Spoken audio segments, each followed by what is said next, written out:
ক্রিকেটারদের পারফরমেন্সে হতাশ সমর্থকরা। মিরাজের অধিনায়কত্ব নিয়ে তীব্র সমালোচনা কাঠগড়ায় টিম ম্যানেজমেন্টও।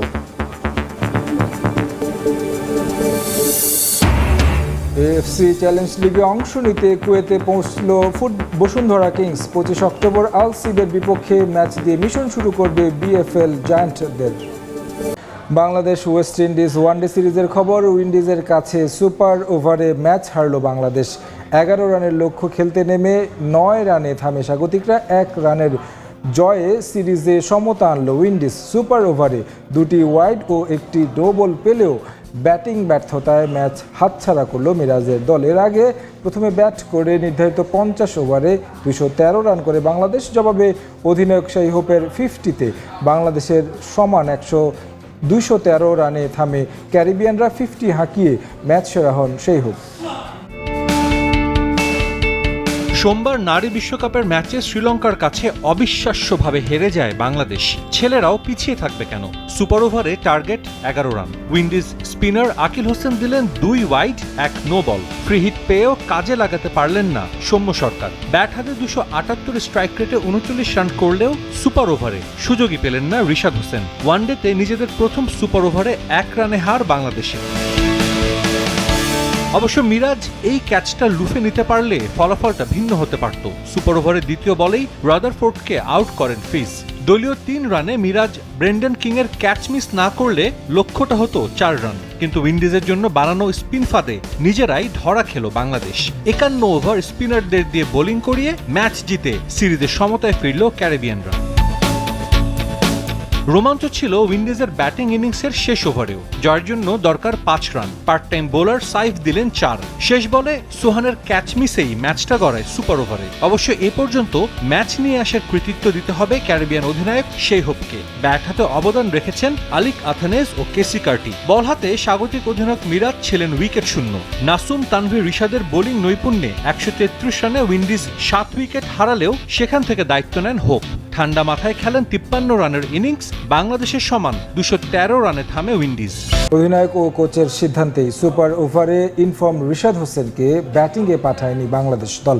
ম্যাচ শেষে সংবাদ সম্মেলনে এমনটাই জানিয়েছেন সৌম্য সরকার। সুযোগ পেয়েও 11 রান করতে না পারায় কঠিন উইকেটের দোহাই দেন এই ওপেনার।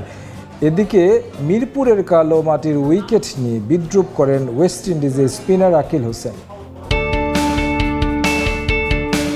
কি ব্যাখ্যা দেবে বাংলাদেশ দল? এর কি ব্যাখ্যা দেয়া যায়? শত সমালোচনা উপেক্ষা করে তাদের সুবিধামতো উইকেটই তো দেয়া হয়েছিল। কিন্তু দিন শেষে মিরপুরের পিচের রঙের মতোই মুখ কালো করে মাঠ ছাড়তে হলো। ব্যাটিং নিয়ে তো বটেই, স্ট্র্যাটেজি, গেম সেন্স, নেতৃত্ব অনেক কিছু নিয়েই প্রশ্ন তোলার সুযোগ রয়েছে। 2 ম্যাচেই 200 বা তার ওপর স্ট্রাইক রেটে রান করলেও সুপার ওভারে রিশাদকে ব্যাটিংয়ে পাঠানো হলো না। স্বাভাবিকভাবেই এ নিয়ে হতবাক সবাই। কোচরা প্ল্যান করছে, কোচ ক্যাপ্টেন ওনাদের একটা পার্ট ছিল, সো ওনারা চিন্তা করছে যে মেন ব্যাটসম্যান পাঠাবে, এটাই হয়তো। সুপার ওভারের টার্গেট ছিল মোটে 11, সেখানেও ব্যাটাররা পেয়েছিলেন ওয়াইড নো। তারপরও সৌম্য, সাইফ, শান্তরা ব্যর্থ। স্বীকৃত ব্যাটারদের ব্যর্থতা ব্যাটিংয়ের দুরবস্থা আরও একবার ফুটিয়ে তোলে। লেফট আর্ম স্পিনার ছিল, আর আমারও নিজেরও কনফিডেন্স ছিল যে না, আমি একটা বাউন্ডারি এখান থেকে আদায় করতে পারবো। কিন্তু হ্যাঁ, এটাও ঠিক যে উইকেটটাও এরকম ছিল না যে ইজি 6 মারা, ইজি বাউন্ডারি মারার মতো উইকেট না। বলটা অনেক পুরাতন ছিল, মানে পুরাতন হয়ে গেছে। 50 ওভারের পরের বল মারলেও বলগুলো যাচ্ছিল না। সো অ্যাকচুয়ালি বড় হিট করতে গেলে উইকেটের একটা হেল্প থাকে, স্কিড বা বলেন, বলটা একটু স্লো আসতেছিল এবং টানও ছিল অনেক বেশি। সো হ্যাঁ, নেক্সট টাইম যদি কখনো এরকম উইকেট থাকে অবশ্যই ওইরকমভাবে প্র্যাকটিসটাও করতে হবে। যে এদিকে মধ্যরাতে বাংলাদেশে পৌঁছে দুপুরে খেলতে নেমে সুপার ওভারে ম্যাচ জেতানো বোলার আকিল হোসেন সংবাদ সম্মেলনে মিরপুরের উইকেট নিয়ে একরকম বিদ্রূপই করেছেন। First thing that I did was check my TV. আমি ভেবেছিলাম আমার টেলিভিশনের কালারে কোনো সমস্যা, পরে বুঝলাম উইকেটটাই কালো। মিরপুরের কালো আর স্পিন স্বর্গ উইকেটে রেকর্ড 92 ওভার হাত ঘুরিয়েছে স্পিনাররা। কয়েক ঘন্টার প্রস্তুতিতে আকিল হোসেন বনে গেছেন হিরো, আর বাংলাদেশের রিশাদ হোসেন তো ব্যাটে বলে ছড়িয়েছেন দুটি। কিন্তু এমন উইকেটেও ক্যাপ্টেন মিরাজ ছিলেন নিজের ছায়া হয়ে। ব্যাট হাতে কিছু রান পেলেও বল হাতে জোটেনি একটা উইকেট। তবে এমন পারফরম্যান্সের পরও আইসিসির কাছে মিরাজই সেরা।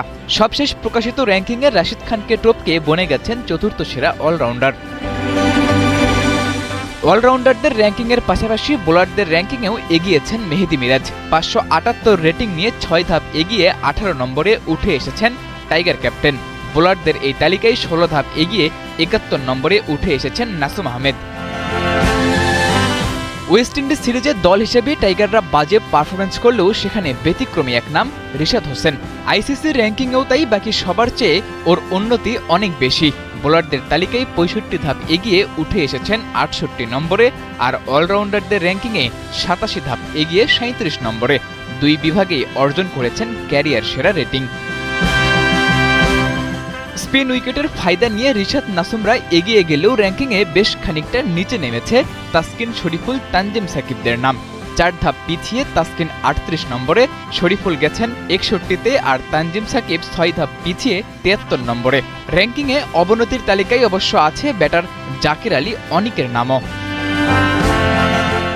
আইসিসি র্যাঙ্কিংয়ে টাইগার ক্রিকেটাররা ওঠানামার মধ্যে থাকলেও ওয়ানডেতে সেরা ব্যাটারের জায়গাটা ঠিকই ধরে রেখেছেন ভারতের শুভমান গিল। বোলারদের তালিকায় টপ পজিশন হোল্ড করছেন রাশিদ খান, আর অলরাউন্ডারদের তালিকায় আছেন তারই স্বদেশী আজমতুল্লাহ ওমরজাই।